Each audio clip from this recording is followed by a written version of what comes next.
They walk around, little bundles of sticks, stab things. Why he wants to spread these things, we're unsure, but he is more powerful than we are willing to confront.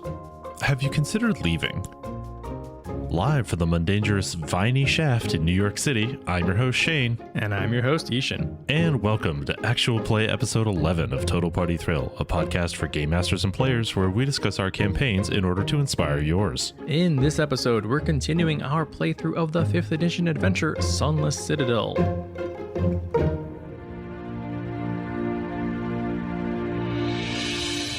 Eberron is a sorrowful place, where the 5 great nations on the continents of Corvair fought a 100-year war for the throne of Galifar, and only recently settled for peace after a mysterious magical calamity called the Day of Mourning.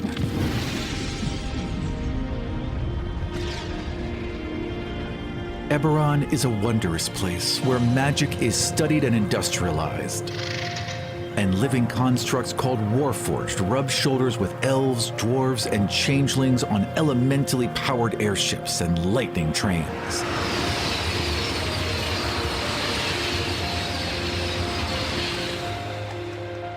Eberron is a mysterious place where powerful magical tattoos called dragon marks shape the fate of their bearers, and the secrets of ancient empires and evils lie buried just below the surface. Of course, dear listener, you don't need to know any of that to follow the adventures of our hero, Tez Proudgale. He's just a rogue archaeology student unearthing secrets in the hinterlands of southern Breland, close to the borders of the gnome nation Zilargo and the goblin nation Dargoon. Though if you do want to learn more about Eberron, check out Total Party Thrill episode 33 for our full overview of the Eberron campaign setting.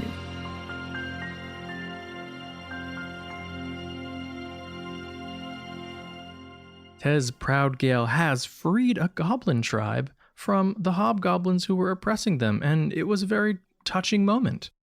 Also, he's looking for treasure. I can't believe you made me say that, Ishan. Happy Pride. You got me this time, you son of a bitch. Some logistics. First, Shane. Number 1, I've been drinking, so everyone just keep that in mind. Cool. And number 2, Tez Proudgale levels to 3, as do all your sidekicks. Yes. Your many sidekicks. To varying degrees of efficacy, I guess. So Tez is now a thief, because he's gotten his rogue archetype. Erky Timbers, the sidekick, has learned another spell and gained a spell slot. Has also traded out a spell, so he has taken Healing Word and traded out Bless for Shield of Faith. You can see where this is going. This is good. We're getting increasingly defensive as Tez has just learned some lessons. A lot of you spend a lot of time unconscious on the ground. Mm-hmm. And then Meepo is doubling down, and he is also learning Healing Word and gaining another spell slot. Okay. His Healing Word is markedly less effective, though, on account of he has a -1 to his spellcasting modifier. So he's healing D4 -1. Well, we're using the sidekick rules from Tasha's Cauldron of Everything. Is that what that book is called? Mm-hmm. And they're an add-on rule set and not necessarily balanced, especially not when you pick a creature that has a poor spellcasting ability to be a spellcaster. I thematically chose him to be charisma-based on account of him being draconic. That was a bad choice, okay? In your defense, there were no good choices because kobolds have all around terrible stats. That's true. It's fine. He'll never be a PC, but he'll always be the star protagonist of my heart. That's right. He's our PC. And if Tez dies, I'm just going to make you play Meepo. Sure. It's what the people want. You know what? I'll play Erky and go back to town. You just play Meepo through the rest of the dungeon to save me from recording. Yeah. It's just me and the voice. Perfect. Also, hey, there's some loot that you get from the goblins. Mm-hmm. Let's run through that quickly, and then let's talk about, let's do the goblin aftermath, yeah? Sure. The corpse of Drin, the smoking corpse of Drin, still has 2 vials of antitoxin. And Tez realizes that the splint armor that Drin was wearing bears the family crest of the Hucriels, and it used to belong to Talgan, who Tez recently learned was killed by Drin. So that is one of the adult human children he was tasked to find, who unfortunately will not be making it back. That's not great for my bounty, but okay. Also, not your fault. Hey. True. As proof, Drin is also wearing Talgan Hucriel's gold signet ring, so his mother, Carowyn, will probably want that back. Mm-hmm. There are a few dead hobgoblins who have... one is wearing a silver earring set with moonstones, and the other is wearing one other is wearing a matching necklace. Interesting. The two of them perhaps were close. Mm-hmm. Total together worth about 70 gold pieces. And then inside Drin's chest, which Grenell, the now leader of the Goblin tribe, opens for you, your share of it is 180 gold pieces. She offers you that. Okay. You can see there's more gold in there. Sure. No, although you probably got more than half, it looks like to you. So I remember she mentioned that the gold that the hobgoblins had acquired was actually all of theirs, and so when you gave me those totals and I added them to my sheet, I was like, I better make a note that I might be giving some of that back. But good to know that we've negotiated fairly. Actually, your real bounty. That's the price of a revolution these days, I guess. 180 gold. It's a cheap revolution. You can do it yourself for free. You are going thief. You have some cool new abilities, but you've also just killed a bunch of people for the first time. This is probably the most bloodshed that you've seen in real life. Oh, absolutely. At the same time, you've freed a goblin tribe, and you're about to descend down the viney shaft into the Twilight Grove to confront the outcast. How is Tez feeling about all of this? Overwhelmed and still probably a little sick to his stomach. You pointed out that he had killed a goblin, though I think that was more out of necessity last time. This was sort of heat of the moment and needing to, kind of a plan had failed in trying to sneak the dragon out. This was malice aforethought. This was I walking in looking for a fight and being ready to kill, and not even really negotiating beforehand. So this was, I think, quite the escalation for Tez.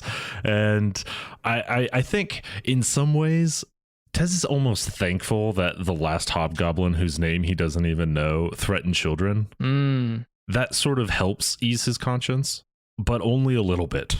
Interesting. Does he have any positive feelings about this? I think that depends on how this conversation with Grenell goes. Mostly because, I think Tez's interest in the goblins was largely almost academic, and really he was kind of interested to find out the experiment of if this group of goblins returns to Dargoon and what will happen. And that was sort of how he pitched getting involved in the first place, right? Was there's the remnant of your whole empire is still here. You could go rejoin the people of your culture that you actually share, ancestry with.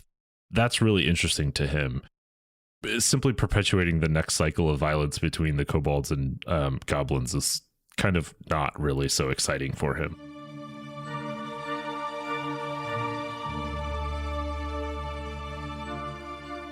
So as the final hobgoblin, the one who threatened children, dies at Tez's own hand, there's a hushed silence, and then the assembled goblins, the ones who remain anyway, many of them fled immediately, break out in a cheer, which Tez wasn't necessarily expecting. Well, and he didn't necessarily hear because he ran over immediately and threw up. So shortly after, while you're sort of getting your bearings again, Meepo is next to you, has casually suggested cannibalism. Tez sort of ignores that. Grenell comes into the circular throne room, and there are a few other goblins you recognize, the ones that you had initially freed from the kobolds. But then she motions to one of them, and they close the door behind them, so it's just a handful of goblins and you and your party and corpses. Grenell looks at you and starts walking towards you, and then walks past you, heads to the throne, and then sits down in it. But she sort of almost collapses down in it, like she's exhausted, and this sigh leaves her body. After a moment, she looks up at you and says, Adventurers, huh? So, are you going to kill everyone now? No, that wasn't the deal at all. The deal. She looks to the other goblins. So you're going to stick to the original deal. Why would I not? I've clearly held up my end of the bargain. She seems a little surprised, but then she looks at the rest of your party, a battered gnome, a bright-eyed, very naive kobold. Yes, that is an important last adjective. Bright-eyed and foolish-tailed. And a pile of old bones. Which is being hastily gathered back into a bag. Poor Skelebro. And she says, yes, it does seem you're not the usual that we hear tales about. We don't get many visitors. Although I suppose 2 weeks ago we did. But I have a feeling, and she sees that you've sort of like carefully packed away Talgon's splint armor, that might be connected. Indeed. I was sent here to locate the adult children that came down here. I've only gotten myself entangled in your and the kobold's ongoing disagreements. Yes, the kobold. She sort of waves one hand and says, yes, that used to occupy more of my time. It's been less pressing ever since Drin showed up. But I will, at least here in private, thank you for taking care of him. So she gets up and walks over to the chest at the foot of the throne and sort of like gives it a swift kick. And it pops open. And then this is where you can see like there's a fair amount of gold in there, some other trinkets. And she basically takes out 180 gold pieces or so, hands it to you and says, this is what I judge to be the hobgoblin's share. And it is now yours. The rest we keep for the good of the tribe. Well, I appreciate your candor and fair accounting. So you're in this throne room, and remember the center of the throne room is actually a hole that is coated in vines that descend into the Twilight Grove. Mm-hmm. She sort of glances over at it and then back to you and says, so are you going down there? That's where the humans went. Yes, so they came through here and then went down that hole. Is that what I'm to understand? Well, she shrugs and says, well, Drin sent them down. The outcast asked for any living humans. Walk me through that whole exchange, please, then. Sent them down? Yes, the outcast. If Drin is the one who claimed to be in charge of this tribe, and in fact, the outcast, Belek is his name, is the one who really controls the movements, at least since he showed up a little more than a dozen years ago. He, twice a year, he sends us out with a fruit. In midsummer, one bright red. In midwinter, one pale as snow. Essentially, he wants us to scatter the seeds. Why? Well, they grow into these things, and she motions over to the pot by the throne room. Except, however, that pot is now empty. Okay. Yes, the twig blight. They walk around, little bundles of sticks, stab things, livestock, unassuming party guests, etc. She nods. Goblins sometimes, yes, indeed. Why he wants to spread these things, we're unsure, but he is more powerful than we were willing to confront. Have you considered leaving? This is our territory. It's quite a fine haul. If I could move the entire tribe all at once without invoking the wrath of the outcast, I would. However, I can't. He seems to notice what's going on. The twig blights report back to him everything they see. She's sort of unsure when she says the word see. Interesting. So they're perhaps more dangerous than I initially anticipated. He likely knows that I'm already here. Depends on how far that twig blight has gotten, but it is possible. We haven't seen him lash out in violence. You may be able to speak to him. We don't know why he's here or what his ultimate goal is. I assume it's nefarious with a name like the Outcast. Oh, that's his title. Oh, indeed. Great. He's a bit dramatic. Yeah. I'm glad that we're of the same mind on that. these twig blights are causing real harm, and if he won't stop, then perhaps someone should stop him, though certainly that is not my personal objective. I do think, just my quick observation that between your relationship to the nearby town and your relationship with the kobolds, I don't know if you know this, but you're remarkably close to the borders of Dargoon, which is a goblin nation, the remnant of the Dakani Empire from which, you once hailed. Just in my brief conversation with some of your associates, confederates, that perhaps that would be of interest to you. Certainly, I would be curious to see what would happen. Just from an academic standpoint, to learn like what history your tribe has passed down could change the way that we see the history of Corvair as a continent. She stares at you for a few long moments as a sort of judging whether you're completely full of it. And she says, "You are a strange one. You haven't met many like you." I'm from the university. She says, and then she looks over at Urki. "Oh, the Korenberg. Is that what they call it?" Morgrave. I'm sorry, what? Morgrave University in Sharn. Morgrave? They named it after the dead? I believe it's named after a person. I'm not gonna lie, I'm not really all into school spirit and the whole like sing your alma mater thing, but I believe it's named after a person. I suppose it is not important. I'm sure it is a very good school. And she gives you like this pitying look. You don't understand how thankful I am you didn't say something different. Okay.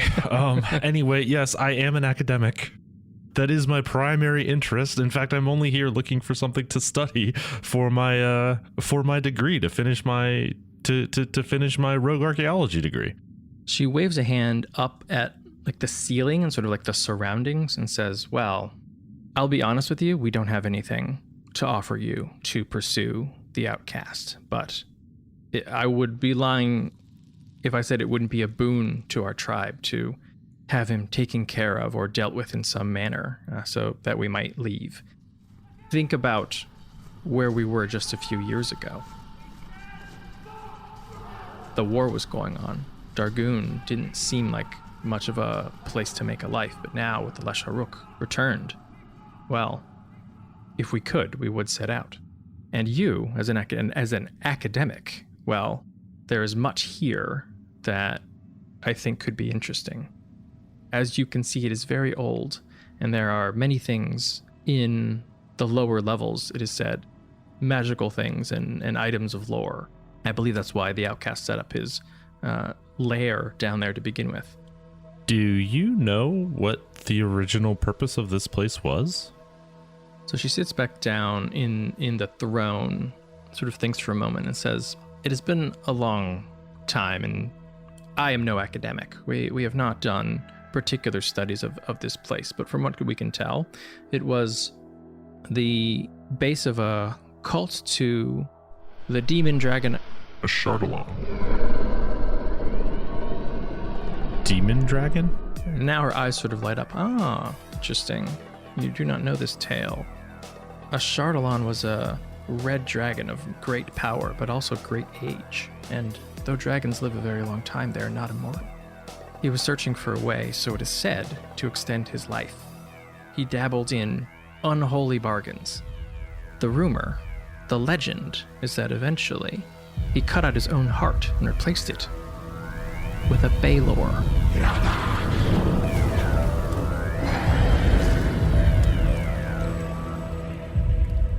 Interesting. Now she sort of like shrugs and laughs a bit and says, "This, of course, is a fairy tale. A demon as a dragon's heart? It makes no sense." I mean, yes, of course, it's likely allegorical or something, but I did run across a fiend upstairs that had been bound to this place for centuries. With that, she raises an eyebrow.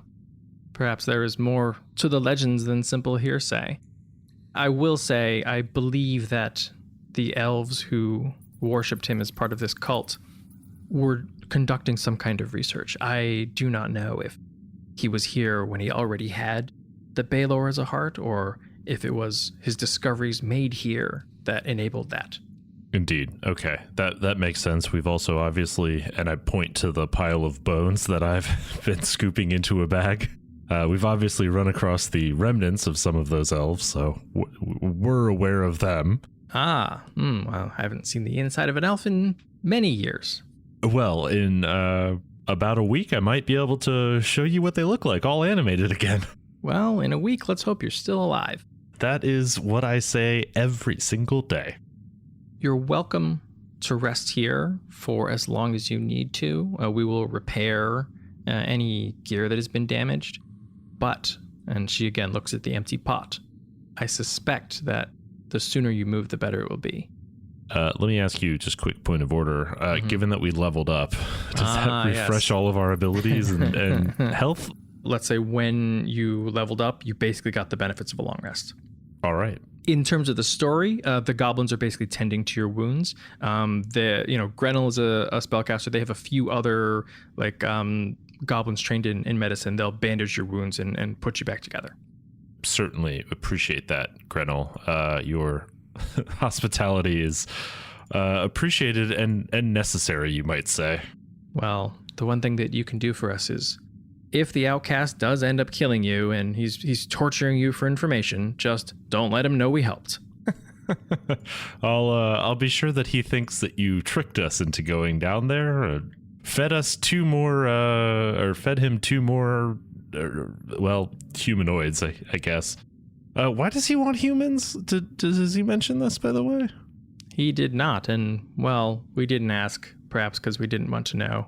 Sure. Did he ask for any number of humans, or was it just he knew that those humans were here, the adult children? He just said all of the living ones. There were 3, and then after Drin was done, there were 2. Got it. And then she reaches into her robe and pulls out 2 scrolls and says, "This is all I have. I don't know if it will be of any help, but perhaps." And she gives you a scroll of Fairy Fire and Expeditious Retreat. Oh, those are both level 1, right? Yeah. All right, that might prove handy. Especially pre-casting Expeditious Retreat. Grenell, I really appreciate this. I don't want to say I won't let you down, but I'm rooting for me, so maybe you could too. She nods and says, "For all our sakes, I hope you're successful." Oh, actually, one more question for you. So Drin had these 2 vials of antitoxin. Any reason why he'd be worried about poison that you know of? She looks over at the chest, and you can see when she kicked it open, it actually triggered a little trap. There's a little poison needle trap that would have stabbed someone who was using their fingers like a normal person to open the chest. She says, "As for the outcast himself, I do not know if Drin knew something." Is he alone down there? I heard he had a companion. She raises an eyebrow and says, "A companion? There are some hobgoblins down there, members of Drin's retinue." Oh, but and I think I know this. He had like a toad or something? Yes, a frog. A very large frog. Large enough to eat an entire goblin.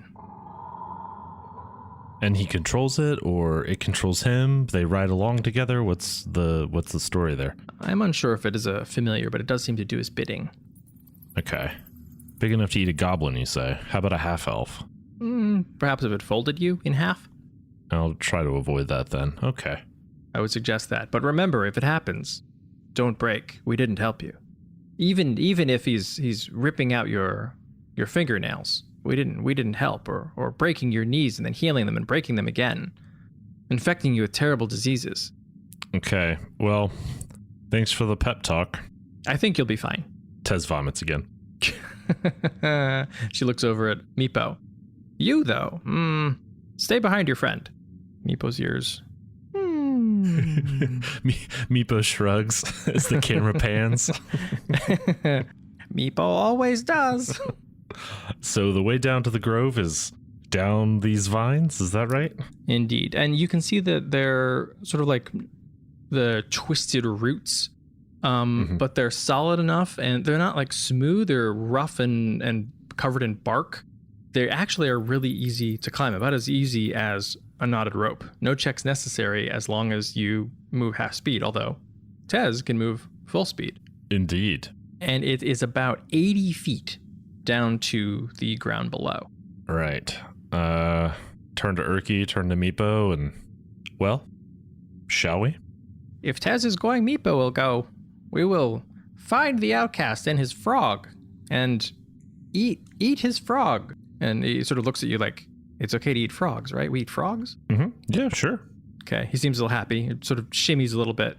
Urki, you've been noticing this change over Urki, right? Like, ever since you've been successful in battle. He took a really bad hit from Grenell, but he doesn't actually seem to be holding a grudge of any kind about that, especially now that he's all patched up. Urki seems kind of eager. Okay, well, nothing like actual combat to get the eagerness for actual combat out. Okay. Nothing like 5th edition to fix that. Give me an insight check. 8 + 2, 10. Urki was listening quite intently when Grenell was talking about the lore of the place, especially about Ashardalon. The sidekicks have also leveled up to 3, just so everyone knows. A couple of things that we corrected. Meepo and Urki have a few more hit points. They have more hit points than they did previously because we were shortchanging them just a weensy bit. And Urki also gets 2 more skills that he should have had, although Bless shouldn't affect skills, so it all comes out in the wash. But what additional skills did you give Urki? So Urki is now trained in history, insight, and then he was previously trained in medicine and religion. So okay, I like the idea that Urki is. I was kind of picking up on that too. So I like the idea that he's also sort of like historically minded. All right. Yes, he definitely seems interested in this. All right. So all of you can head down the vines. Well, before we do that, Meepo, you know what we have to do, and we dab on our haters' graves. Jin's corpse is still here, so I dab on it. There we go. That's canon. That's canon, baby. He deserves it. And Urki, finger guns. Hey, yeah, I perfect. Love it. All right, yeah, we'll grab a hold and start climbing down. Luminescent fungus, shedding violet light, clings to the walls and ceiling of this wide cavern. The air is damp, chilly, and redolent with the odors of loam and decay. A layer of earth mixed with rotting vegetation and the remains of cave animals covers the floor. Several varieties of mushrooms and fungi grow on the detritus, as well as a few saplings. So you alight onto the loamy ground. Give me a perception check. I'm super good at this. And I rolled a 9, so I'm super 13.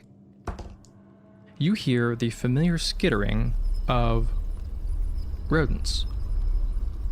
All right, boys, be careful. There's rodents of unusual size around again. Certainly sounds like that might be it. You come down into a large cut stone chamber. It looks like it used to be square, but some of the walls are falling down from decay because it's been so long. And you can see on the ground and even like from the ceiling, there are dark twisted roots growing that are also sort of destroying the stone. To the left is what looks like an area exposed by a cave-in, and the same to the right. Okay. We all have dark vision. Are we able to tell where the sound of those rats were coming from? That would be the left. Okay. I don't really have any way of like dealing with. I mean, how close do they sound? You would guess they're basically inside whatever room or area is just at the beginning of that caved-in area. Okay. I have torches. I'm going to light a torch and just toss it through the like toss it into the doorway. You light a torch with actual fire and then throw it into that caved in area. Mm-hmm. Roll initiative. Well, I was just hoping to scare them away. Okay, so Urki is a 18 plus 0. So 18. Tez is an 8 plus 3 is 11. And Meepo is an 18 plus 2 is 20. Jesus. I'm using the same dice as last time. No reason to switch it up, obviously. Great. And your dex is a 16, right? Sure. Yes, 16. So you toss the torch over. You hear even louder squeaking. And then... Ooh, 22 AC on Tez. What? Okay. Out from that caved-in area comes, with surprising speed, from a direction you weren't even looking in, a javelin. Oh, okay. 12 piercing damage as it lodges itself in his side. Okay. And then... Ooh, Jesus. 22 AC on Urki. That'll hit. 16 damage. Is that another javelin? 16 piercing, another javelin. Yes. Can we see where they came from? Yes, they came from the caved-in area, and then you hear 2 howls in chorus. And then from the darkness, Spring, running, now pulling out morning stars, 2 furry, 7-foot-tall goblins, bugbears. Okay. That was them. Now it is Urki. Oh, no, sorry. Now it's Meepo. Meepo. Then Urki. Okay. They're coming towards us, but they're not, like, engaged with us yet? Right, exactly. Okay. But Well, they definitely will be next round. so Meepo's options here are basically Head Knocker or Sleep Spell, and I feel like this might be a good time for Sleep Spell. He only needs a decent roll, and I think he can knock one of them out. Okay. So he's going to... Actually, hold on. I'm going to... he's going to ready his Sleep Spell for after Urki gets a chance to go. Smart. Okay. And he's going to target both of the bugbears. Correct. Okay, great. And then Urki. Urki will do what Urki does, which is say a prayer to Onatar and alight them with Sacred Flame. Perfect. So this is a dex save. One of them will need a dex save, yeah. 7. Okay, that is a failure. It's a good start. 5 radiant damage. Ooh, okay. Its fur singes a bit, but it doesn't slow at all. It's booking it right at you. And then Meepo's spell goes off. So roll your 5d8. Okay, not terrible rolls. 6, 4, 3. Actually, not great rolls. So 13. Gonna need to improve here on the back half. Okay. Well, 6 and 5. So 13, 24 HP. Hey, this was a good combo. So the bugbear that was damaged trips over its own feet as it falls asleep in mid-stride and then skids as its face sort of pushes into the dirt. Its companion, though, just keeps running at you. But that is one bugbear unconscious. And then you see the reason for the squeaking. 2 giant rats come from the same caved-in area. And both of them just run in at top speed and engage with you, and then who else would be in the front? Urki or Meepo? Urki. Okay, so one engaged with you, one engaged with Urki. I mean, that's fair. And we're kind of next to each other, right? You can be. You can be directly next to each other, or you can be a little apart. Yeah, I think that's how we prefer to do it. Shoulder to shoulder. Well, shoulder to hip. Shoulder to sneak attack proc. And then I'll just give this one to you. You can see from the other direction now are shambling 2 skeletons. Oh my goodness. In your direction. Seems like they might have been ready for you. Why, pray tell, does everything want to eat us and not the other things in this room? It's zombie movie magic. Fun. And that brings us back to top of the round. One bugbear is asleep. Well, Tez hasn't actually gone yet. Oh, right. Sorry. Tez on 11. Okay, Tez. Tez is at least going to get his sneak attack now that he has an ally engaged with these With the rats. stupid rats. So he's going to try and make quick work of that with his rapier. 18 plus something, so 20 something. That definitely hits. You know how to kill rats. I will get my sneak I gained a sneak attack die because I'm on level 3, which I think it gives me 2d6, 3d6. Am I 2d6, yeah. You love to see that. You don't love to see the ones though. Ooh, ones plural. It's only 8 damage. 8 will do it though. And you slash through a rat. You know exactly how to do this. Your rapier is basically a rat killer. That's true. It's made for poking rats to death. Let's test the theory on my dagger now, because there's another rat next to us, and I still have a bonus action. Actually, hang on. There is something that I can do. I think with a cutting action, right? That's like, oh no, disengage. That's not going to help me. Or hide. Or hide. But you're not in a position for that. I can't do the defensive thing. I'm just gonna attack it. Okay. We're here now. We're stuck in. We're frontline rogue. Ugh, man, another 18. I think this die might be weighted in my favor. So that's an 18 plus 5. Success. So it's just gonna be a d4 damage. All right, let's see if we can take out this rat. I highly doubt it. 3? Altogether? Yeah. Well, yeah. It's just a straight d4. Okay. Yes, that does not kill the rat, but it does harm the rat. That's all I was looking for. Is just maximum harm. You made it grumpy. That's what I'm here for. All right, now one bugbear is asleep, but the other bugbear closes. Wow. All right, another 22. Well, We're just all rolling really well. probably done here. We will see. Yeah, probably. Actually, I rolled pretty poorly. 10 bludgeoning damage. That'll be done. Tez is down. Yep. Tez is down, even with his new hit points. Yes. 22 damage and two hits Is a lot. pretty much it for a level 3 character. And the bugbear again roars. The bugbear seems extremely angry that Tez killed that rat. Is the bugbear now next to Urki? Is that right? Yes, because the two of you were adjacent, so yes. So Urki is adjacent to a bugbear and a rat. And a rat.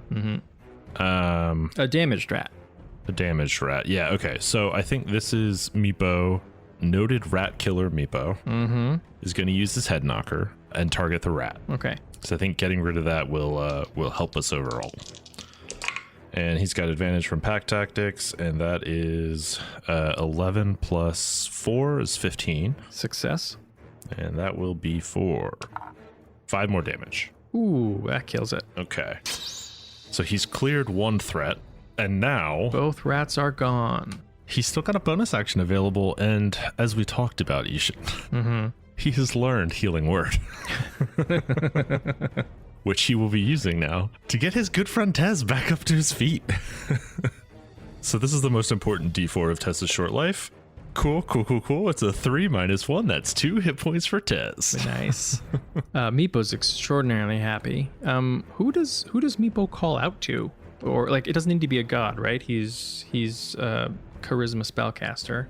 I think this is like some power of friendship bard type stuff, right? And I mean, obviously this is just his draconic bloodline finally coming to fruition, right? I mean, obviously this is not something that he has learned or developed or anything, but I think it is. This is a stressful situation for Meepo, has manifested this power in his blood, and now he has learned the ability to do this, or learned he had the ability to do this, I guess. So he Care Bear stares you.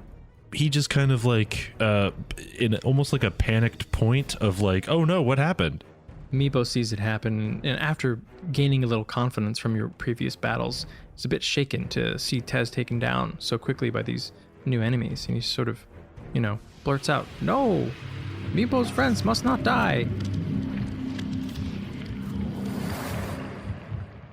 And Tez regains a bit of his vigor, and Meepo in the middle of battle, Soda seems to forget himself and gives just a little caper. A little dragon roar, a little rawr. Sure, yeah. Why not? It's got verbal components. All right, good job, Meepo. Urki's up.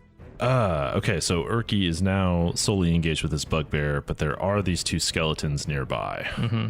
And next round they will be engaged. Well, here's the thing about that. Urki will present his holy symbol. Ooh, all right. And speak a prayer to Onatar, censuring the undead.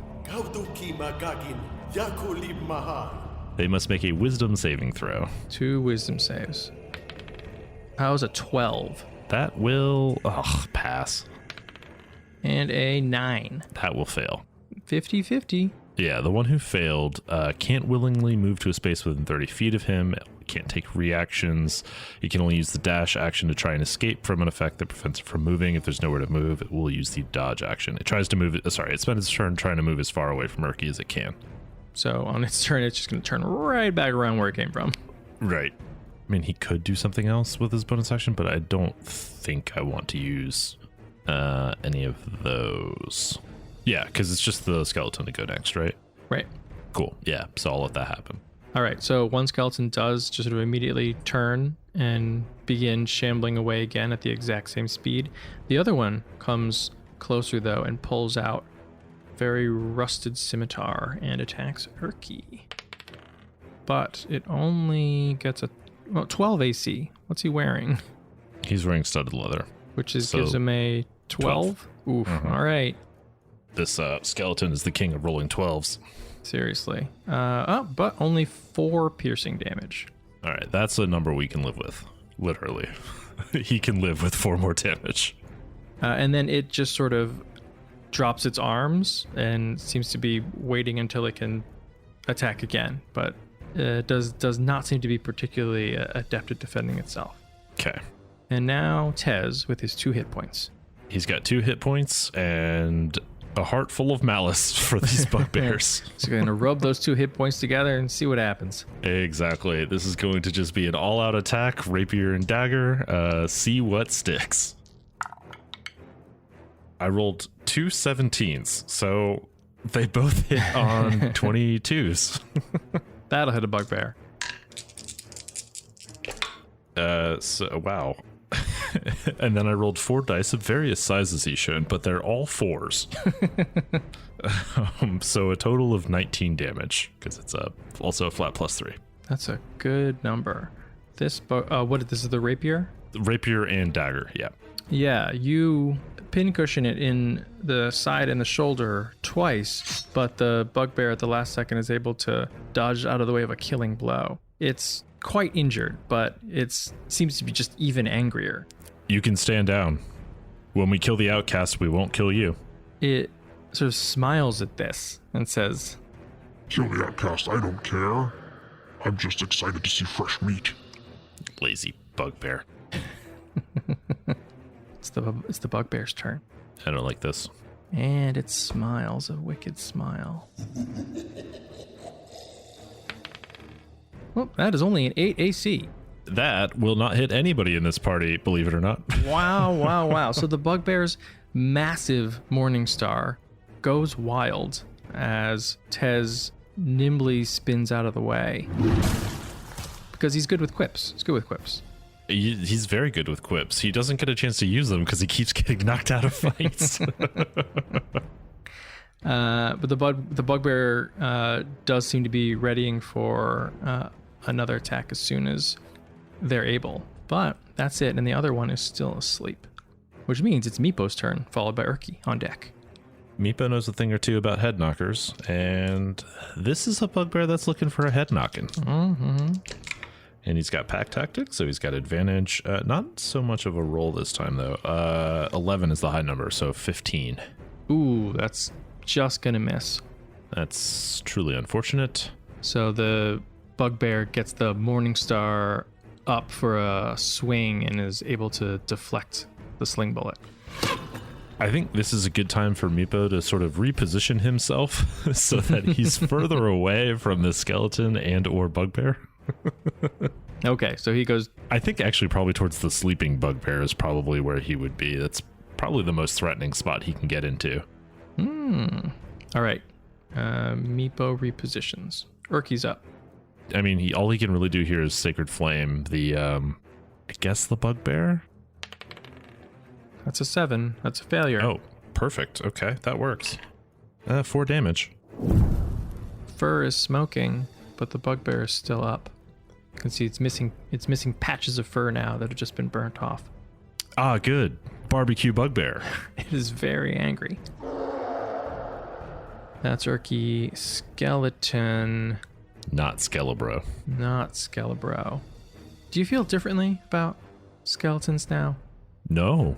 No, in no way. I feel differently about one skeleton, the only skeleton that doesn't try to kill me. So far. All right, that is a 17 to hit Urky. That will hit Urky. And that is... Oh, wow. Okay, fine. 3 piercing damage. Urky survives. Urky friggin' tanks it. Urky is, I mean, a man of faith, a gnome of faith, a tiny man of faith, but he is apparently immune to the undead. He just does not care about them. He's apparently some sort of tank because he has a boatload of hit points. He does have the most hit points. He's very sturdy. All right, Tez's turn. Yeah, and I think Tez notices, right? Like Urky can take a beating. Usually Urky's taking a beating while Tez is worried about his own sucking chest wounds. So this is the first time I think Tez has actually recognized that Urky is quite the accomplished, pugilist. Well, with his 2 hit points still clinging tenaciously to consciousness, Tez is up. I mean, he's quipping, right? Like we just set the the bugbear alight, and he just called us fresh meat. And you know what? Something smells like bugbear barbecue, and the rapier is gonna make a kebab out of him. I hope. 12 plus 5 is 17. That hits. I'm just gonna throw my sneak attack into this because honestly don't know if I'll if I don't kill him, I don't know what else to do. 12 plus 4 plus 3 is 19 damage. How do you kill or not kill the bugbear? Thematically, what with the bugbear barbecue, I think it's obviously he gets shish kebabbed. Haha. But I think practically speaking, I'm going to I think kind of like stab him through the leg, right to the point where he can't really get up. So he's just stuck kind of kneeling, I think, and is no longer a threat to us because I really don't want to kill him if I don't have to. But that skeleton could get it. So with the bugbear dispatched, I would like to use my dagger against that skeleton, please. That's a 19 plus change. That's definitely gonna hit the skeleton. And a full 4 damage to the skeleton. It is still up, but you do break some bones. So that's the end of round 3. And speaking of shish kebab and bugbear barbecue, the sleeping bugbear close to Meepo suddenly falls into the ground. What? The ground beneath it suddenly gives way, almost like an antlion pit. Mm-hmm. And then there is a gout of flame, and you can smell burnt hair and flesh. Well, that's not good. And then you hear a hissing sound, like a very large snake. What is going on down here? What? Where did that come from? Perception? Anybody? Anybody see where that came from?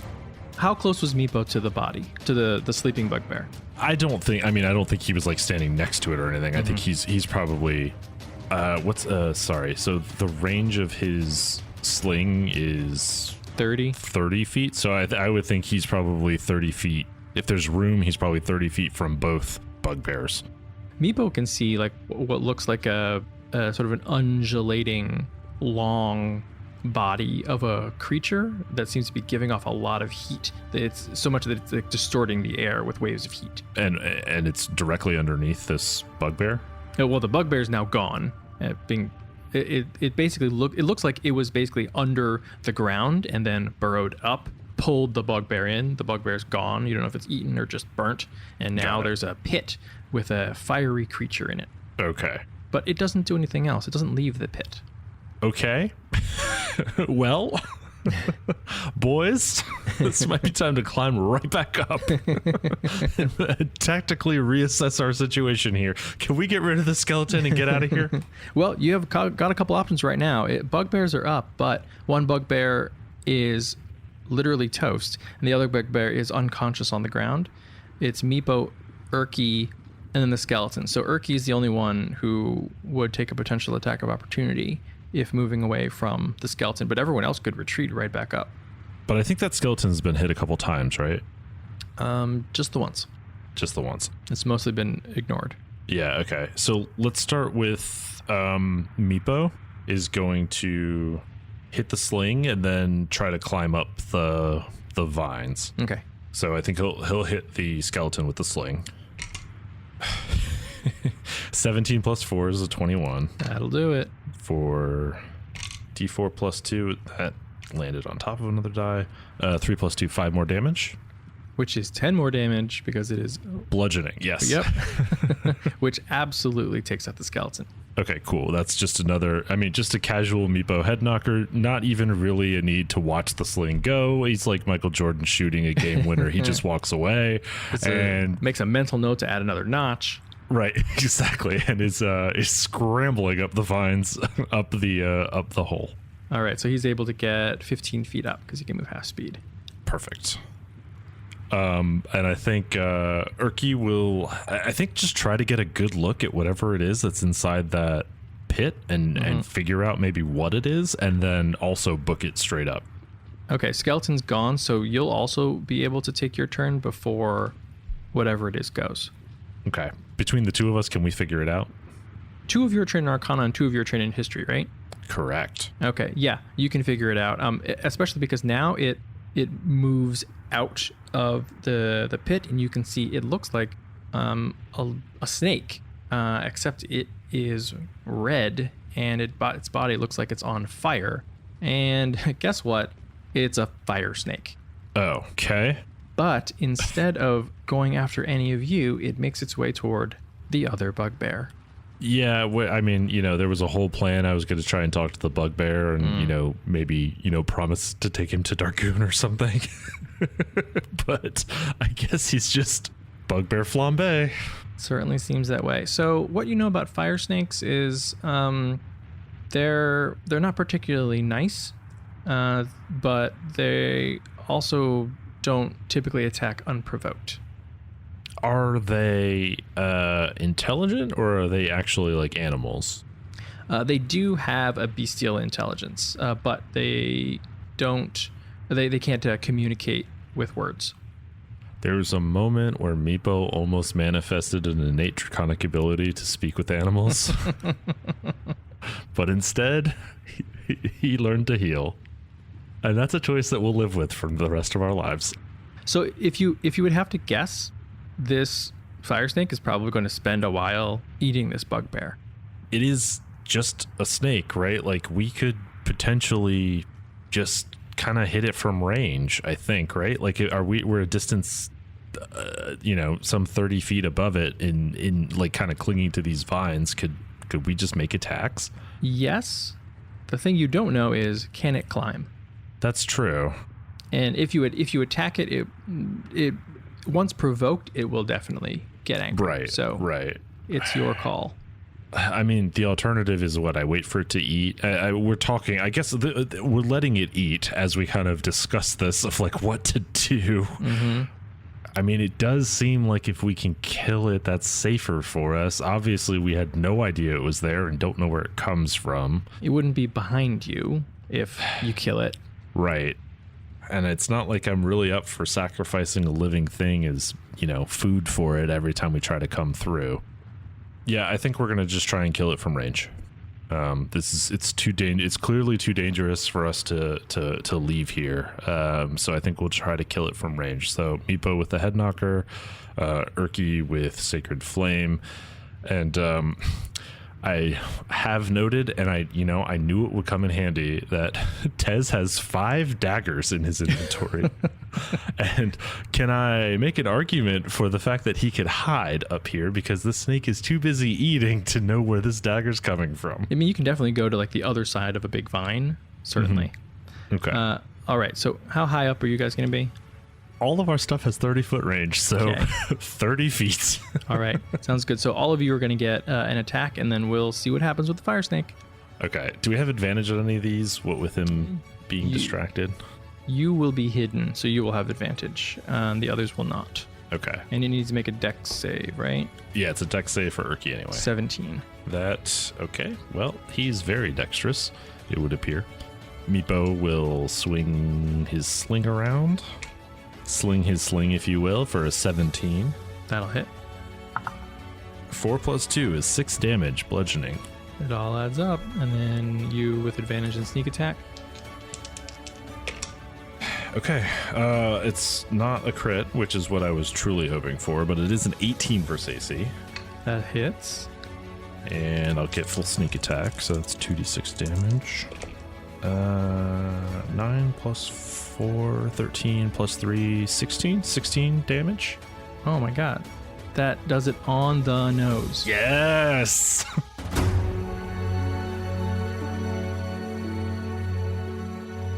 Man, it was going to climb up after you. I knew. Yeah, when you asked how high we were, I knew it was coming after us. The fire snake is dead. Congratulations. On the what's left of the bugbears, you find 1 potion of healing on each of them.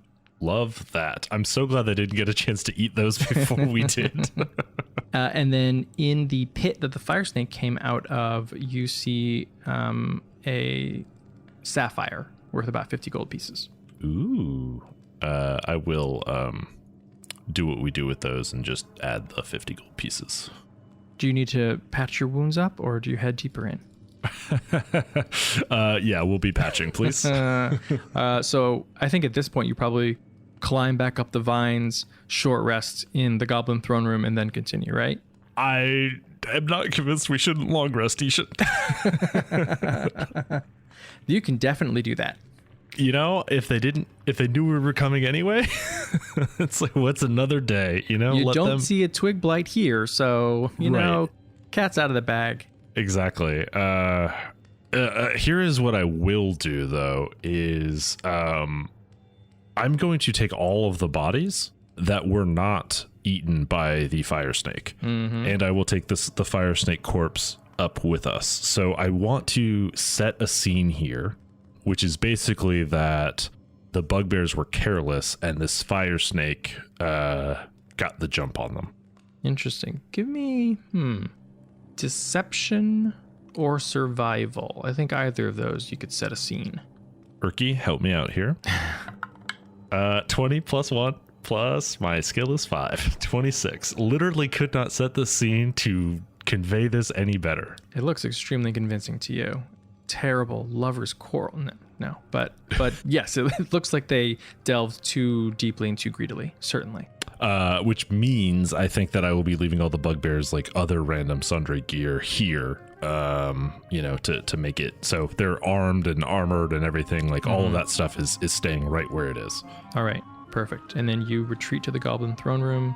Grenell is not all that surprised to see you, but true to her word, lets you rest there for the night. And also, I hope she sets some sentries. And ideally, somebody who could take a look and see if anybody investigates the scene. All right, they will set guards. And we'll find out what happens next week. Let's talk about how our listeners can get in contact with us. We do love hearing from you. You can tweet at Shane at Mundangerous. That's MUN Dangerous. And you can tweet at Ishan at Evil Sans Carne. That's malice minus meat. And you can tweet at the show at TPTcast. You can also email us at totalpartythrill@gmail.com. And you can find us on the web at www.totalpartythrill.com. We're also on Facebook and Instagram at Total Party Thrill. And join the conversation on Discord. There's a link in the show notes. And before we wrap up, we want to take a moment and thank our Patreon supporters. Your support is what makes it possible for us to keep doing this show. So if you'd like to learn more, you can check out all our rewards at patreon.com/totalpartythrill. So what do we have planned for next week's episode? We continue this playthrough of Sunless Citadel and get very close to the end. Well, that's it for actual play episode 11 of Total Party Thrill. I hope we lived up to our name, but either way, I'm Shane. And I'm Ishan. Thanks for listening.